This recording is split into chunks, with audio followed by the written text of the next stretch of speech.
पाठीमागे म्हणायचं सर्वांनी भगवान शंकराला कैलासावर आवाज गेला पाहिजे. अरे भजन कुठं चालू, नंदकिशोर भगवान आतमध्ये डुलले पाहिजे.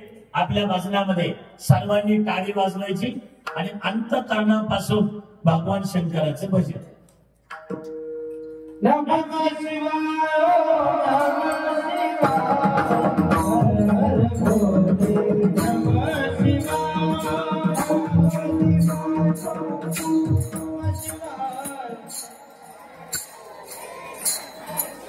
सगळे म्हणतच नाही, सगळे म्हणा, सगळे बघू एक टाळी.